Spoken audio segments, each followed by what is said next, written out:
Good drive. Hey guys, welcome to another episode of the Franco Dinh Show. How's it going? It is going. I'm excited about Friday. I've got a whole weekend planned. How about yourself? Yeah. So tonight we're going to, have you heard of candlelight concerts? Yeah. They're really pretty from what I understand. Yeah. So we're doing that today. It's downtown in some like warehouse. I've seen like photos of the other venues, not in Arizona, but wherever they play. And Mhm. it's so pretty, like candles Yeah. everywhere. And it's different nights are like, I guess, different themes. Like one Okay. night was like, I think Coldplay and Imagine Dragons. Tonight's like 90s music. Ooh, that'll Yeah. be cool. So it's basically like an orchestra that plays Oh, whole candlelight. orchestra? And yeah, that these music. That's really cool. We used Yeah. to have stuff like that at the church when I was doing the sound there. It was so beautiful. There'd just be candles everywhere and just really pretty music. I loved it. Yeah. Should be Yeah. fun. And then since we're downtown, First Fridays tonight. Yeah. Have you been to First Friday? No, I heard like last month there was like some kind of curfew and stuff. I don't know. I would like to go Yeah. out there because there's like food vendors and stuff. Like local businesses, Yeah. food carts, and just people selling stuff, Yeah. artwork, jewelry, clothing, stuff like that. So Yeah. kind of like a farmer's market a bit, but more artsy, I guess. Yeah. Yeah. I've always liked it. I thought it's a lot of fun, but I don't know. You go once, you've seen it every time. I don't know. I've never seen it really change a lot. It is very annoying with like cooking and stuff, but I mean, stay there for a bit and yeah, you get the live music Yeah. and yeah, it's fun. It's a good experience, but yeah, I totally get it. Yeah. If we weren't down there already, I don't know if I'd go. Yeah. Well, that takes us right into the Cromford Report. Is there a lot of big changes or no? Not too much because we actually ended up shooting on Monday. Yeah. And today's Friday, so not much of a change. But I was looking at this active listings is close to 30. Well, I guess it was over 30,000 last week. It Yeah. was like 30,030 or something, 29 maybe. So it dropped a little bit within the week, but still around that mark. Cromford Market Index 77.1. Days on market 77, which is still the same for Monday. Average sale price to list price is 97.5%, which is great. Yeah. Listing success rate 71.1, which I've been seeing like the average sale price. I mean, that's amazing, 97.5, but it doesn't take into account seller concessions. So seller concessions is a little bit different. It's an amount of money that the seller is willing to contribute towards buyer's closing costs. So buyer's closing costs could be like escrow fees, your agent fees, and to pay down your interest rate, which we're seeing a lot of people do. And on average, again, that's like about 48% of sellers are contributing still towards closing costs at an amount of about $10,000. All right. How are the cities doing? Let's see. I always like this part. I don't know why. I mean, it's good to get like a more in-depth look at the different cities than the whole greater Phoenix area. Right.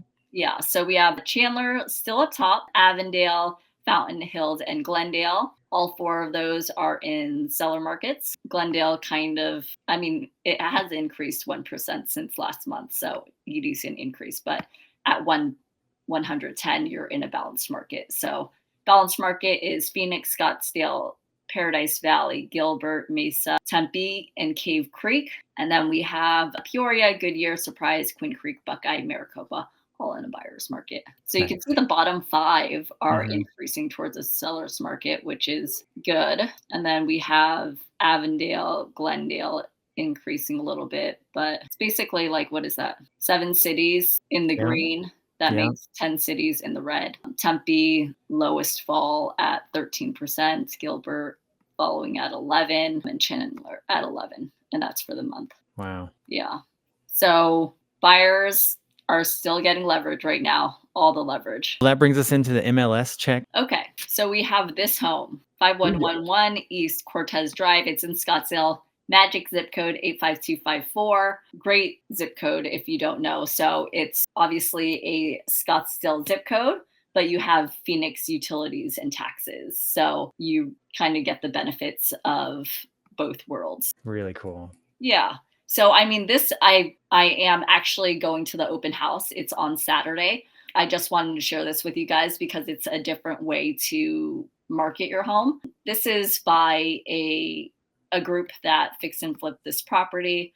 But yeah, let's take a look. So it's 4 bedrooms, 3.5 bathrooms, 3,500 square feet. The lot is close to 18,000. Yeah, it's really nice. Wow. The circle driveway, and you have a 2-car garage. Whoa, look at that entryway. That's crazy. Yeah. Whoa. The door is amazing. I think they did a really good job with this. Yeah. Glass door. I love that. And the one. wine. Yeah. Oh my goodness. The kitchen's really cool. Even from, oh man. Yeah.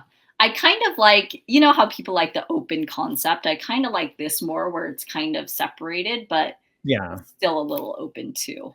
I do too. And man, that desert scene on the wall looks so good. Yeah. I love the materials in this place. Yeah. They did so good. Oh, what is that? Oh yeah, this is like, I guess, like a hidden butler's Oh, what do they pantry. call it? Like a butler kitchen Yeah. or something? Pantry. Butler pantry. That is Yeah. really cool. So that's, I'm guessing through the garage, but yeah, it's Yeah. like a secret door. Where is it? They show it right here. No, that's not it, 'cause that's on the wall. Wait. Oh yeah. Wait. Oh, that's in the living room. Okay. So that's the door to the masters, I'm assuming. Yeah. Man, really great taste. They did so good. Yeah. So the thing about this is, I'll just keep on showing you. 2-car garage, Really nice. huge covered patio, which is I love nice. it. The pool, and then you have a pickleball court. Everybody is into pickleball. You and Reichert, everybody Yeah. lately. Oh my gosh, this past Monday was my first night in the league. And it was it wasn't weird because I didn't really know anyone in there, and it was kind of like exciting. But I ended up finding out my friend is playing in it. So, but not with me. Nice. So, but I got partnered up with this lady, and she was so cute, and everyone was so nice. And pickleball, it's just a fun community, and yeah. But That's great. I went over to and see my Reichert. client that I'm going to this open house for plays pickleball. So Very cool. yeah. So this is listed at 995, which I ran comps, and this house is worth 1.7 million.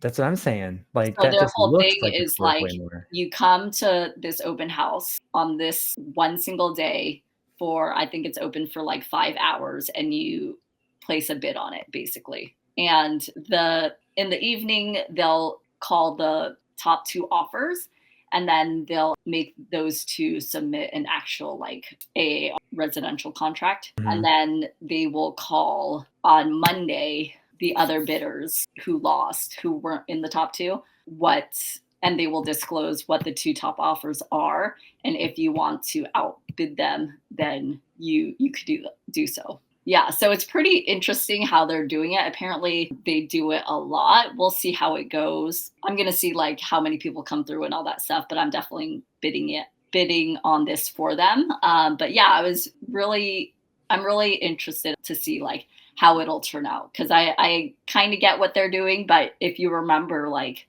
months ago, Yeah. it was for like a smaller house, but I was just going to mention that. Yeah. Yeah, for 450. Yep. And it got no offers. None. Yeah.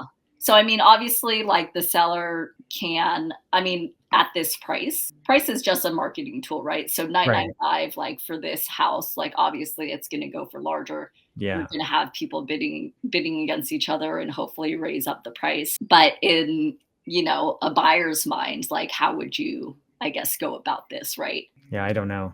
Yeah. Be cashed up. So our strategy is to, I don't know if I should even be saying this. No, you probably shouldn't. Yeah, we'll see if we get this house first. And then we'll talk about the strategy. Yeah. Yeah, so we have a strategy in mind. We'll see how it goes. But yeah, if she's calling everyone like she says she is, and she's done this a lot, then I'm sure we'll get a call either way and see if we get the house. Well, I'm excited for you. It's a really pretty house. I hope we get a chance to do a tour of it. That'd be really cool. Oh, yeah. Well, it's only open for that one day, or I would try to. Oh, I mean, like after you buy it. After what? After you guys get it. Oh, yeah, hopefully. Yeah, that'd be excellent. Yeah. That's really pretty. Yeah. Beautiful. It's right on like 51st Street and Cactus. Nice. Yeah. I can't get over the kitchen. It's so cool. Yeah, I really do love the butler's pantry. Yeah. Just everything about it is very, very nice. Yeah. Yeah. Very cool. Cool. All right. That's all we have for you guys today. Thanks for tuning in, and I'll see you next week.